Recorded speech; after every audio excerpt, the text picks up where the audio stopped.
Hey everyone, welcome back to the Deep Dive. Today we're diving into a topic that's super relevant, especially for all of you out there, in the ag world, and that is transitioning from industrial farming to agroecology. That's a big one. Yeah, it's a really big one. We've got a whole stack of sources here to dig into. And I guess our mission for this deep dive is to really guide you through this entire process of transitioning. Yeah, that's exactly it. We want to give you a strong understanding of that industrial farming model, where it came from, how it works, but then really give you that roadmap for how to transition to agroecology and all the things you need to know along the way and the challenges you'll face. Yeah, because this isn't something that happens overnight, right? This is a journey. It is a journey. There are short-term changes, mid-term changes, and long-term changes, and all of those kind of build upon each other to really create a farm that's sustainable and resilient for the long haul. Awesome. All right, so let's kick things off by getting a clear picture of this industrial farming model. Can you kind of walk us through, what are the defining features of this model? Yeah, absolutely. So the industrial farming model is really all about maximizing yield and efficiency, right? So we're talking about vast fields of single crops, a heavy reliance on synthetic fertilizers and pesticides, and oftentimes very intensive animal farming practices. Right. So it's really focused on, getting as much as you can out of that land. Exactly. It's a system that was designed for mass production. Gotcha. So, it seems like from an efficiency standpoint, it makes sense, but what are some of the downsides to this approach? Well, while this model has definitely, been very successful in increasing food production and making food more affordable and readily available, there are these consequences that come with it, and we can really break those down into three categories. You've got the environmental consequences, the social consequences, and the economic consequences. Okay, yeah. So break those down for us. What are some of the specific impacts that we're seeing in those areas? Yeah, so when we're talking about the environment, industrial farming is a major contributor to soil degradation, water pollution, biodiversity loss, and also climate change. Wow, that's a lot. Yeah, it's a lot to think about. And then on the social side of things, this model can lead to the marginalization of small-scale farmers and really concentrate land and resources into the hands of a few large agribusinesses. Right. Yeah. And then I guess what about the economic impacts you mentioned? Yeah, so economically, while it can be very profitable in the short term, it can create this vulnerability to market volatility and price shocks just because there's such a heavy reliance on inputs in global markets. Right. So it's kind of like you're really at the mercy of all these external forces. Exactly. Yeah. So it's not just about what's happening on the farm itself. It's really, like you said, these ripple effects across the whole system. Yeah, that's right. Okay, so let's shift gears a little bit and talk about that transition to agroecology, because our sources suggest that one of the first steps is actually assessing your current practices. Yes, absolutely. Yeah. That's a crucial starting point. Okay, so what does that actually involve? Well, think of it as kind of like a self-audit of your farming operation. Oh. So you're really going to look at key aspects like your soil health, biodiversity, how you're using water energy efficiency, and of course, the economic viability of your current setup. Okay, so you're kind of taking stock of where you're at right now. Exactly. It's really just understanding your current situation so you can identify areas that need attention and set some realistic goals for the transition. So it's not about making drastic changes overnight. It's about first understanding where you're at. That's right. It's about laying that foundation. Okay, so let's talk about the practical steps then. So how do you actually conduct this assessment? So you're going to start by evaluating your soil health, looking at its structure, its fertility, the organic matter content and all of that. And you can do some soil testing for that. You also want to look at the diversity of crops and plants that you have on your farm. Examine how you're managing water, like what kind of irrigation methods you're using and if there are any conservation measures in place. And then you'll review your use of things like fertilizers and pesticides, any kind of chemical inputs you're using, and of course, analyze your farm's financial performance. Wow, so that's a lot to consider. It is, but having that comprehensive overview is so beneficial in the long run. Right. Yeah, it seems like it would be super helpful to just have that clear picture of your strengths and weaknesses and where you can improve. Exactly. It's not about being overwhelmed by the data, but using it strategically to make those informed decisions. That makes sense. Okay, so our sources also really emphasize the importance of setting clear goals for the transition. Absolutely. Goals are crucial. Yeah, so why is that so important? Think of it like planning a trip. You wouldn't just hop in the car and start driving without knowing where you're going. You want to map out your route and have those destinations in mind, right? Right, so you need that roadmap.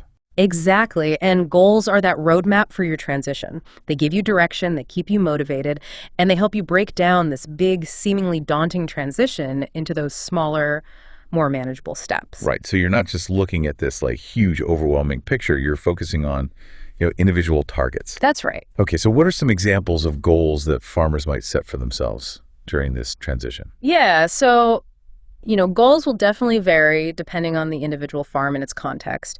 But some common ones that we see are reducing chemical inputs by a certain percentage, increasing soil organic matter content, diversifying crop rotations, or improving water use efficiency.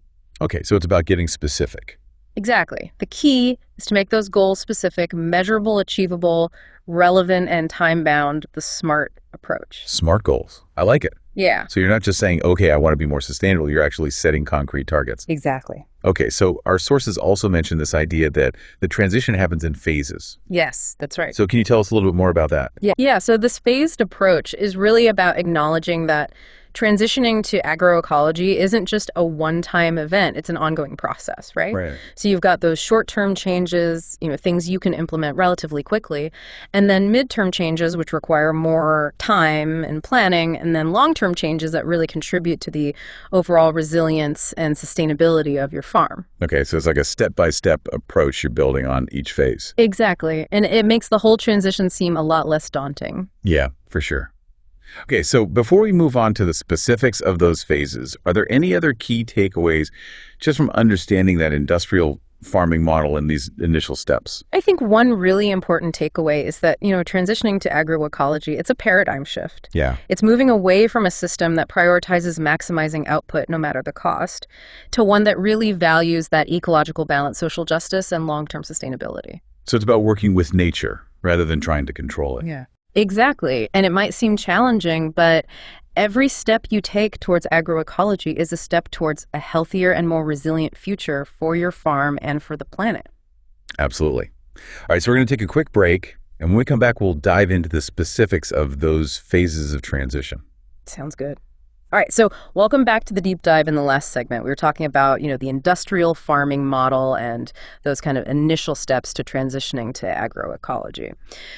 So now let's actually get into like the nitty-gritty of those phases of transition. Yeah, let's do it. So yeah, you mentioned, those short-term, mid-term, and long-term phases. So let's kind of break those down. Like what exactly is happening in each of these stages? Okay, so let's start with the short-term phase. And this is, typically covering that first year of your transition. And it's all about, making those changes that are relatively easy to implement, those low-hanging fruit, if you will, that can bring about like some noticeable changes without having to like completely overhaul your entire system. Okay, so it's about kind of easing into the transition and building up that momentum, I guess. Exactly. Yeah. Okay, so what are some like specific examples of those short-term changes that farmers can make? Yeah, so a really key practice is reducing tillage. So, instead of like intensively tilling the soil every time, you might experiment with minimal tillage or even no-till methods. Okay. And this really helps to like preserve the soil structure, reduce erosion, and just, enhance that habitat for all those beneficial soil organisms. Right, and I've heard that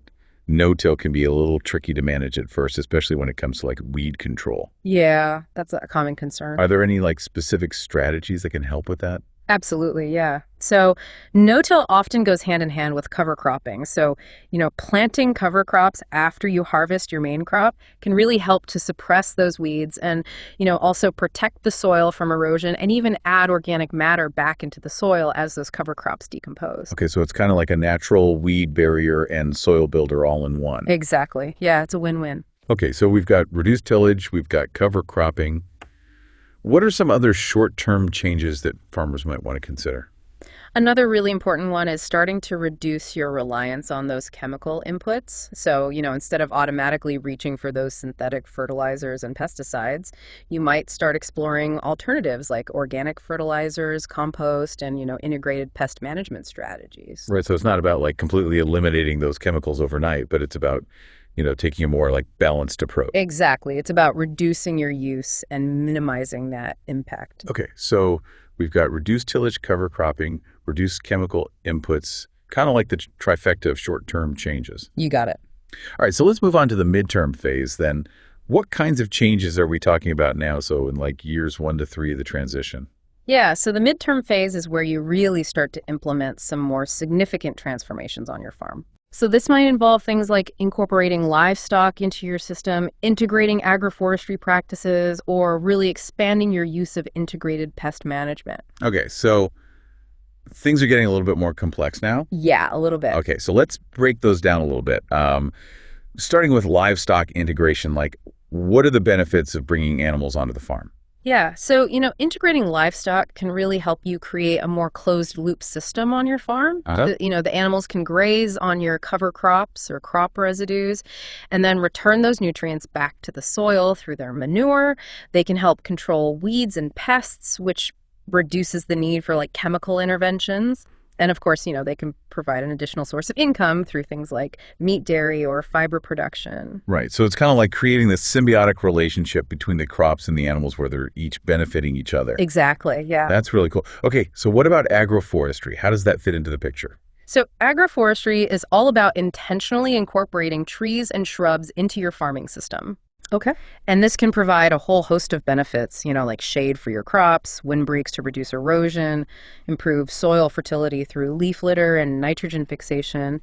And even some trees can provide, additional income through things like fruit or nut production. Right. So you're kind of like diversifying that whole farm ecosystem and making it more resilient and multifunctional. Exactly. And you mentioned expanding integrated pest management in the midterm too. So you should kind of talk a little bit more about that. Yeah, so integrated pest management, or IPM, it's a holistic approach to pest management that really focuses on like preventing those problems in the first place. Okay. So you're using techniques like crop rotation, companion planting, attracting beneficial insects, and really monitoring your pest population so you can make more informed decisions about when and if you need to intervene. So it's about being proactive rather than reactive. Exactly. Okay, so in this midterm phase, you're kind of layering on these more complex practices like livestock integration, agroforestry, and expanded IPM on top of that foundation you built in those short-term changes. Exactly, yeah. That's pretty cool. Sounds like a lot of work, but also incredibly rewarding. It is. It's definitely a journey that requires, patience and commitment, but the rewards are well worth it. And remember, you don't have to do everything all at once. You can kind of gradually integrate these practices, starting with what makes sense for you and your goals. Right. That makes sense. Yeah. Okay, so let's talk about that long-term phase and what happens in those like later years of the transition. Yeah, so the long-term phase, typically starts around year 3, and it's really about fine-tuning your agroecological system. So this is where you're focusing on building that soil health, fostering biodiversity at all levels, adopting those circular economy principles where waste is minimized. It's really about creating that truly integrated and resilient system that can thrive for generations to come. So it's like achieving this like ultimate state of harmony and balance on the farm. Exactly. Yeah. And it's not like a fixed destination. It's an ongoing process. You're always learning, you're adapting, you're evolving. And that's the beauty of agroecology, is that it's this constantly evolving system, just like nature itself. Right. It's not about like reaching perfection. It's about that constant improvement. Absolutely. Okay. So, I mean, these phases really make the whole transition seem so much more manageable and less daunting. Yeah. And remember, you don't have to go through this alone. There are so many resources available to support farmers who are making this transition, like organizations, mentors, and even some government programs. That's fantastic. I bet our listeners are already kind of envisioning how these phases could apply to their own farms. I hope so. All right, so let's move on to that last part of our deep dive where we'll explore some of the challenges and barriers to this transition. And more importantly, like, what are the strategies for overcoming those challenges? Sounds good. Welcome back to the deep dive. So we've talked about, the industrial farming model, those phases of transitioning to agroecology. And now let's get real. Like, what are some of the challenges that farmers might actually face, during this whole journey? Yeah, I mean, anytime you're transitioning to a new system, there are going to be some hurdles, and agroecology is no exception. So our sources really highlight, 3 main categories of barriers that farmers might encounter, and that's economic barriers, social and cultural barriers, and then just practical barriers on the ground. Okay, yeah, that makes sense. I mean, it's a big shift, so there are bound to be some bumps along the way. Yeah. So let's start with those economic challenges. What are some of the like financial concerns that might come up when you're making this transition? Yeah. So one of the first things that farmers often run into is that initial investment, transitioning to agroecology might require some upfront costs for Hmm. things like, new equipment, maybe seeds for those diverse cover crops, or building the infrastructure for composting. And, that can be a pretty significant barrier, especially for farmers who are already, operating on pretty tight margins. Right. So it's not just like you can just switch overnight. You need to actually think about that initial cost. Exactly. Yeah. Yeah. And then even beyond that initial setup, there are some longer term economic challenges to consider, like, market access. Oh, yeah. If you're shifting away from those commodity crops, finding buyers for those new or more diverse products that you're growing can be a challenge. It takes time and effort to build those new market connections. Right. So it's like you're kind of building a whole new business model in a way. Yeah, exactly. And that ties into another challenge, which is income stability. During that transition period, while you're kind of experimenting with those new practices and markets, there might be some fluctuations in your yields and your income. And, that uncertainty can be really tough for Right, farmers. for sure. So it's not like an immediate, financial gain. It might take some time to kind of adjust. Exactly. Yeah, it's a process. Hmm. Okay, so let's move on to those social and cultural barriers, because it seems like those could be just as significant as those economic ones. Oh, absolutely. Yeah. And I think one of the biggest challenges there is just like a lack of knowledge and training in those agroecological practices. Hmm. A lot of farmers have been trained in those conventional methods for so long. So making that shift to a new way of thinking can take time and effort. Right, it's like learning a whole new language of farming. Yeah, exactly. And, luckily there are more and more resources popping up to help bridge that gap. There are organizations, workshops, even like farmer to farmer mentoring programs that can provide that training and support. Okay, that's good. So it seems like there's like a growing community of support around this movement, which is great. But what about within the farming community itself? Like, are there any social or cultural barriers to adoption? Yeah, there can be. Some farmers might face like skepticism or even resistance from, family members or neighbors who are really used to those conventional ways of doing things. Changing those deeply ingrained practices and mindsets, it can be tough. Right. It's that whole like, well, this is how we've always done it kind of thing. Exactly. Yeah. But I think the key there is open communication. Sharing your reasons for transitioning to agroecology, highlighting the benefits that you're seeing, and even inviting those skeptics to kind of learn alongside you can be really helpful. Right. Yeah. Lead by example. Exactly. Okay. So let's talk about some of the practical challenges then. Like, what are some of those on the ground hurdles that farmers might face? Yeah, so, one of the challenges is just adapting those agroecological principles to your local conditions. Yeah. What works in one region might not work in another. So there's a lot of experimentation and adaptation involved. So it's not just like a one size fits all approach. No, not at all. Okay. And then what about things like sourcing inputs for agroecological practices? Yeah, that can be a challenge too. Finding those reliable sources for things like organic fertilizers, cover crop seeds, biopesticides. It might be more difficult than sourcing those conventional inputs. Right. It's like a whole different supply chain. Yeah, exactly. And then, of course, there's always the challenge of managing risks and uncertainties, things like weather events, pest outbreaks, market fluctuations. Those can impact any farm. But those agroecological systems, especially in the early stages, might require, some additional strategies for dealing with those variables. Okay. So, yeah, it's a lot to juggle, but, our sources also emphasize that, like, for every challenge, there's a solution, there's a strategy. Yeah, absolutely. There's so much support out there for farmers who are making this transition. So for those economic barriers, there are grants, there are subsidies, there are financial support programs specifically for sustainable agriculture, for those social and cultural hurdles. Training, mentorship, community building are key. And for those practical challenges, research, collaboration, networking with other agroecological farmers can be so valuable. So it's really about finding those resources and building those connections that can kind of help smooth that transition. Exactly. All right, well, you've given us so much to think about today. I'm sure our listeners are already, brainstorming ways to apply all of these insights to their own farms. Any kind of final thoughts before we wrap up this deep dive? Yeah, I think, at the end of the day, transitioning to agroecology, it's not just about changing those farming practices. It's about shifting mindsets. It's about moving from a paradigm of like control to a paradigm of collaboration with nature. It's a journey of continuous learning, adaptation, and resilience building. Yeah, beautifully said. And, while there might be challenges along the way, those potential benefits for farmers, for communities, for the planet, Yeah. it makes it a journey worth taking. So thank you so much for joining us on this deep dive into agroecology. It's been a pleasure.